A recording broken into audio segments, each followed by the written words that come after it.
رحمه الله روي عن أبي هريرة رضي الله عنه قال قال رسول الله صلى الله عليه وسلم إذا قلت لصاحبك يوم الجمعة أنصت والإمام يحضر فقد لغوت فمن لغى فلا جمعة له أنصتوا واسمعوا وأطيعوا رحمكم الله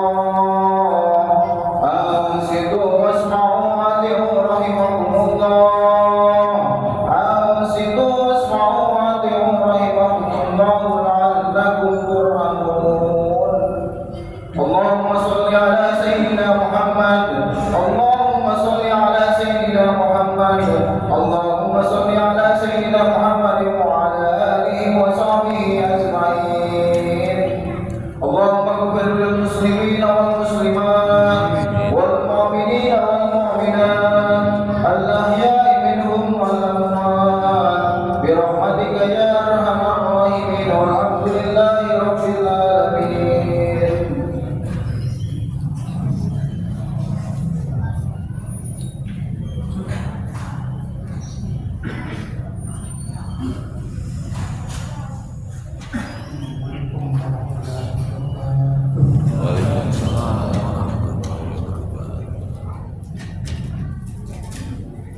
الله أكبر الله أكبر الله أكبر الله أكبر أشهد أن لا إله إلا الله أشهد أن لا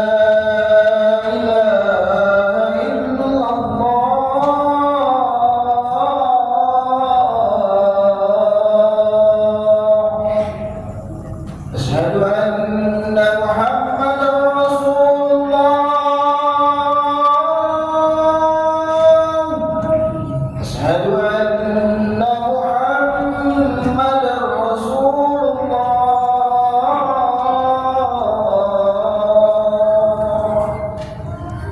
حي على الصلاة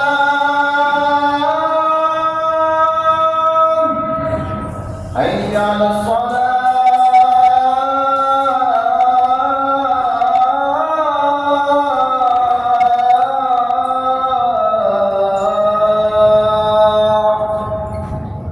حي على الفلاح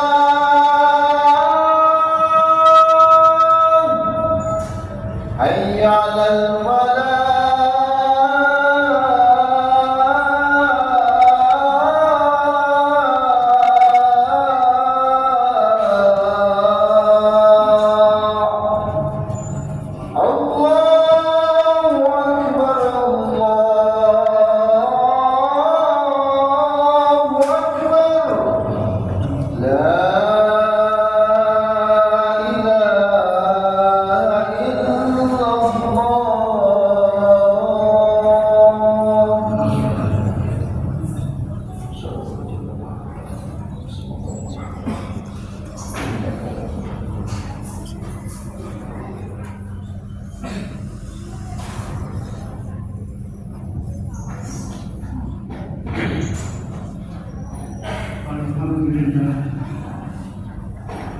الحمد لله نحمده ونستعينه ونستغفره ونعوذ بالله من شرور انفسنا ومن سيئات اعمالنا من يهد الله فلا مضل له ومن يضلل فلا هادي له اشهد ان لا اله الا الله وحده لا شريك له وأشهد أن محمدًا عبده ورسوله لا نبي بعده. اللهم صل وسلم على سيدنا محمد ابن عبد الله وعلى آله وأصحابه ومن تبعهم بإحسان يوم القيامة. لا حول ولا قوة إلا بالله. أما بعد فيا أيها الناس اتقوا الله حق تقاته ولا تموتن إلا وأنتم مسلمون. وقال الله تعالى في القرآن العظيم أعوذ بالله من الشيطان الرجيم بسم الله الرحمن الرحيم ادعوني أستجب لكم وقال رسول الله صلى الله عليه وسلم لا يدخل الجنة حتى تؤمنوا ولا تؤمنوا حتى تحابوا أولا أدلكم على شيء إذا فعلتموه تحاببتم أفشوا السلام بينكم صدق الله العظيم وصدق رسول النبي الكريم وعلى ذلك من الشهيدين والحمد لله رب العالمين. Kaum muslimin dan jemaah yang berbahagia, dalam khutbah yang singkat ini khatib mengajak para jemaah khususnya pada diri sendiri untuk meningkatkan iman dan takwa kita kepada Allah Subhanahu wa taala. Takwa yang sebenar dan takwa yang menjalankan segala perintah Allah dan meninggalkan segala larangannya semata-mata hanya menghargai dari Allah Subhanahu wa taala. Saudara kaum muslimin dan jemaah yang berbahagia, belum lama kita baru melewati bulan Ramadan. Sekarang kita berada di bulan Syawal. Syawal sendiri adalah artinya peningkatan. Dengan harapan kita semuanya mudah-mudahan setelah Ramadan selesai masuk bulan Syawal, amal ibadah kita semua meningkat di dalam Allah Subhanahu wa taala. Saudara muslim dan jemaah berbahagia, kita bisa bayangkan ketika bulan Ramadan kita bisa sholat berjamaah rutin setiap hari. Jangankan yang wajib, yang sunnah pun tarawih, insya Allah kita sebenarnya mampu menjalankannya. Kemudian tadarus, kita di bulan Ramadan mampu bertadarus, dan juga di bulan Ramadan kita mampu rajin beramal ibadah, beramal soleh, yang tentunya itu adalah kita sungguh sangat berharap semua yang kita lakukan benar-benar mendapatkan ridho dari Allah Subhanahu wa taala. Tetapi di sini kita bisa bayangkan ketika Ramadan kita bisa jalankan itu semuanya, yang tentunya dengan keikhlasan walaupun kita dalam lapar haus kita mampu jalankannya.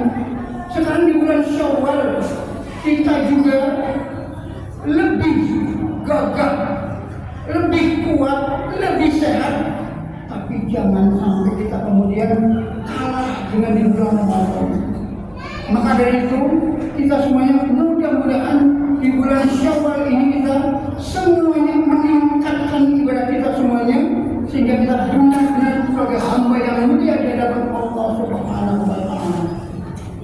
Saudara kaum muslimin dan jemaah yang berbahagia, ada seorang ulama, beliau bernama Ibrahim bin Adam.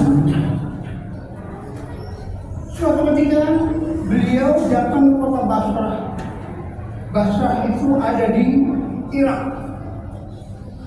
Kemudian setelah dia datang di kota Basrah, ternyata jamaah semuanya sudah menunggu akan kedatangan seorang ulama yang sangat terkenal.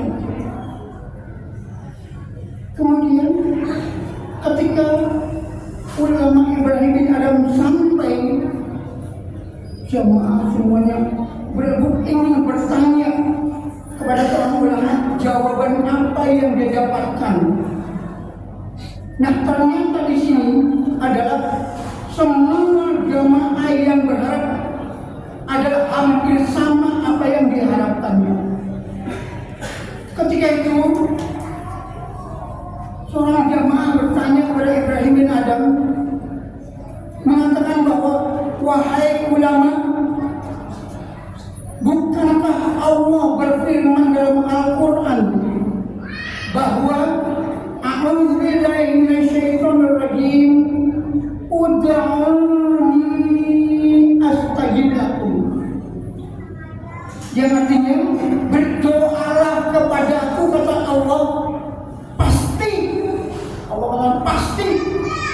doamu akan diijabah oleh Allah Subhanahu wa Ta'ala. Kemudian jemaah ini bertanya, wahai ulama, kami sudah lama meminta kepada Allah, tapi kenapa kami sampai sekarang merasa belum dikabulkan oleh Allah Subhanahu wa Ta'ala? Padahal Allah katakan bahwa astajib lakum, pasti aku kabulkan. Kemudian dengan tangkas Ibrahim bin Adam, di antara jawabannya adalah pada salah seorang jamaah mengatakan bahwa kenapa kalian minta kepada Allah? Katanya Allah akan kabulkan, tapi belum kabulkan oleh Allah. Jawaban kepada orang yang pertama ini, beliau menjawab, arifkumallaha wa lam tu'addu haqqahu. Kalian semuanya kenal dengan Tuhanmu, kalian semuanya tahu siapa Tuhanmu, tapi di sini walam tu'addu haqqahu, tapi kalian tidak menjalankan hak-hak Tuhannya. Perintah Allah, banyak perintah Allah yang umat Islam semua sudah tahu, tapi mereka tidak menjalankan perintah itu yang sesungguhnya adalah hak Allah Subhanahu wa Ta'ala. Dan itu menjadi kewajiban dari hamba Allah yang telah diperintahkan tentang sholat itu, dan hal-hal yang diwajibkan oleh Allah pada hamba-hambanya. Jadi di sini ada banyak orang yang mengaku dirinya Islam, banyak orang yang tahu dia adalah Islam, tapi tidak mau menjalankan hak-haknya seorang Muslim yang itu diwajibkan oleh Allah Subhanahu wa Ta'ala. Pantas kalian semuanya doanya merasa belum dikabulkan.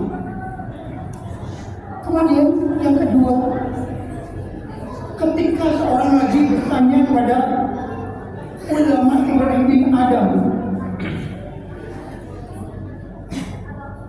ya ulama, bukankah Allah berfirman, ud'uni astajib lakum?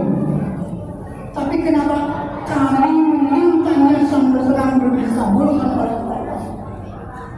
Dijawab lagi oleh Ibrahim bin Adam. Yang kedua adalah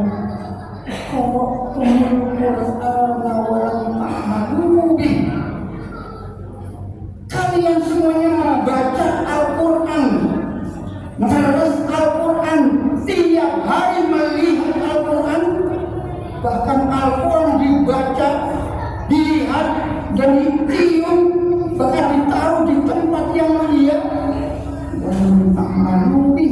Tapi kalian semuanya tidak menjalankan apa yang diperintahkan dalam Al-Quran. Baca Al-Quran tapi tidak menjalankan isinya. Kita kadang-kadang Al-Quran itu hanya dijadikan sebagai mahar mas kawin. Bukankah Al-Quran boleh bermahar? Boleh. Tapi di sini ketika kita menjadikan Al-Quran sebagai mahar, itulah tanggung jawab seorang suami kepada seorang istri untuk mengajarkan kepada Al-Quran itu kepada istrinya.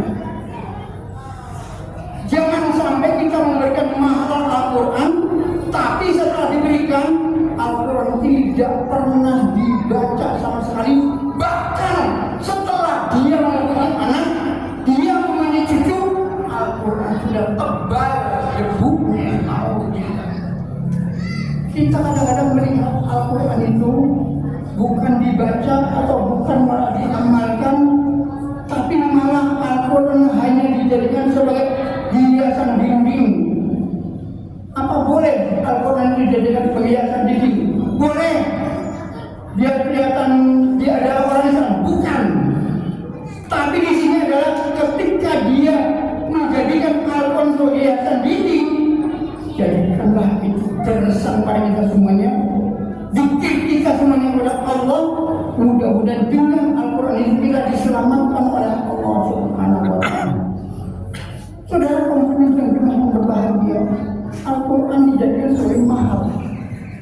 Rasulullah SAW suatu ketika ditanya oleh seorang sahabat. Rasulullah bertanya kepada seorang sahabat, wahai sahabatku, apa kamu nggak pengen nikah? Pengen ya Rasul, tapi kami nggak punya duit, kami nggak punya uang. Nggak punya uang ya? Coba kalau nggak punya uang, yang kamu punya nggak punya apa-apa ya Rasul? Kalau begitu, kamu benar nggak punya apa-apa? Nggak punya Rasul. Punya cincin, jangankan cincin emas ya Rasul, uang sepeser nggak punya. Ya sudah kalau begitu, kamu kalau mau menikah pulang ambil gantungan kunci besi yang bentuknya seperti emas, besi yang bentuknya seperti cincin. Ambil, cari di rumah, yang penting bulat seperti cincin saja.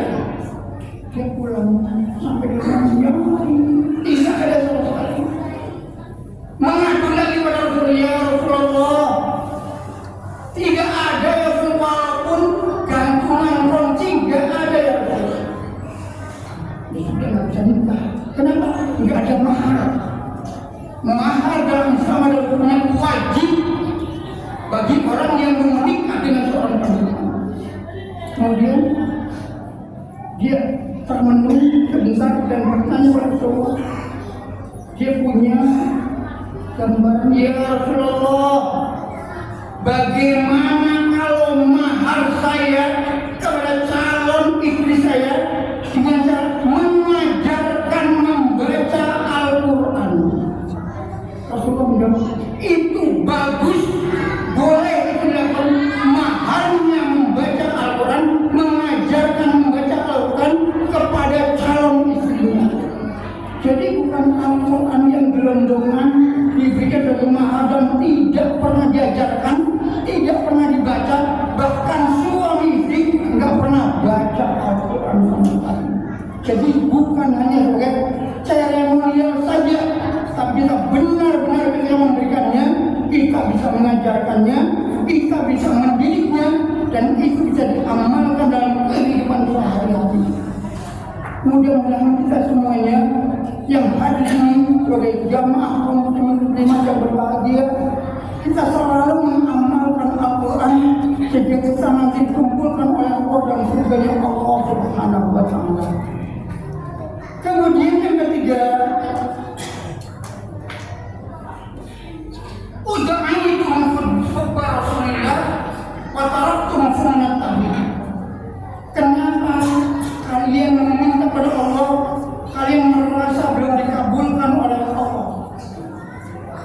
Karena di sini uda'aitum hubba Rasulillah, kalian sebenarnya berdoa kepada Allah, ya Allah, jadikan kami sebagai hamba yang cinta kepada Rasulullah.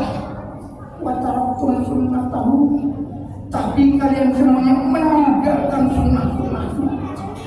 Yang paling gampang coba kamu mendengarkan yang berbahagia.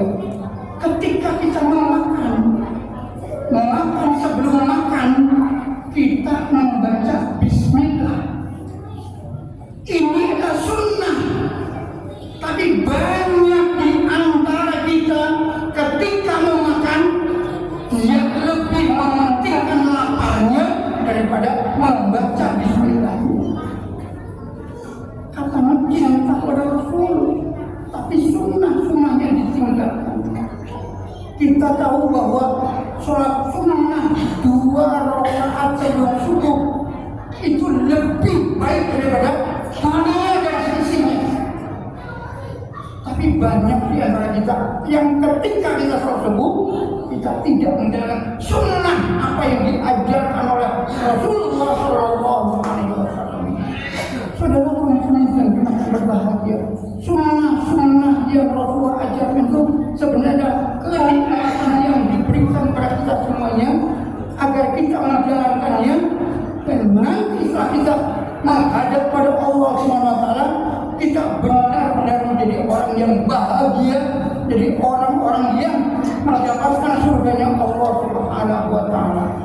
Mudah-mudahan kita semuanya sebagai hamba Allah, kita meminta kepada Allah hakikatnya adalah ketika kita meminta, Allah pasti dengar dan Allah pasti akan kabulkan. Tetapi kadang-kadang kita inginnya kita sendiri, maunya ketika kita minta langsung dikasih. Allah Maha Tahu, Allah Maha Bijaksana, Allah Maha Adil dan sebagainya. Kita jangan kemudian merasa Allah belum mengabulkan kita dan merasa Allah mengabaikan kita. Pada hakikatnya Allah mendengarkan kita dan Allah pasti akan mengabulkannya. Tidak dijauhkan di dunia, pasti Allah akan kabulkan di akhirat selama kita meminta kepada Allah Subhanahu wa Ta'ala.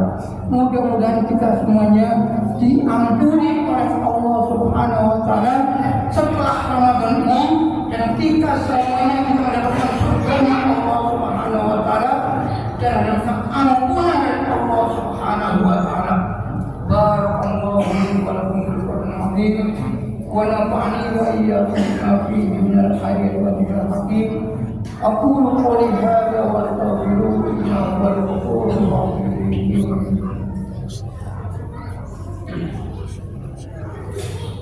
Allahumma salli ala sayyidina Muhammad wa ala ali sayyidina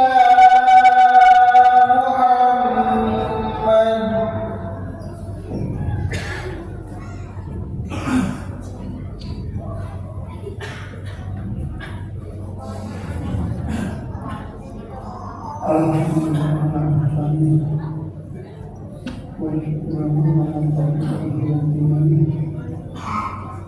أشهد أن لا إله إلا الله وحده لا شريك له وأشهد أن محمدا عبده ورسوله. اللهم صل وسلم على سيدنا محمد وعلى آله وأصحابه وسلم تسليما كثيرا. أما فيا أيها الناس أوصيكم نفسي بتقوى الله وطاعته لعلكم ترحمون. فقال الله تعالى في القرآن العظيم: أعوذ بالله من الشيطان الرجيم. بسم الله الرحمن الرحيم. إن الله وملائكته يصلون على النبي يا أيها الذين آمنوا صلوا عليه وسلموا تسليما. اللهم صل على محمد وعلى آل محمد كما صليت على إبراهيم وعلى آل إبراهيم وبارك على محمد وعلى آل محمد كما باركت على إبراهيم وعلى آل إبراهيم في العالمين إنك حميد مجيد.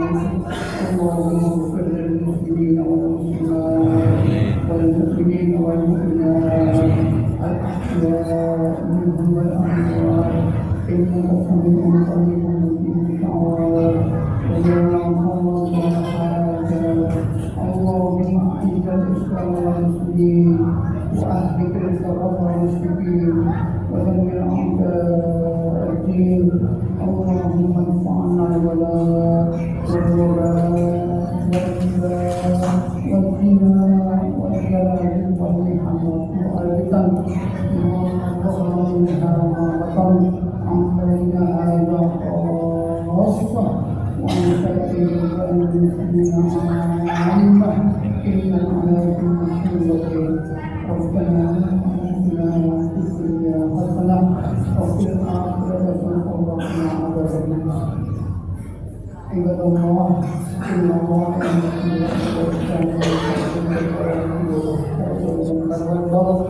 يعظكم لعلكم تذكرون.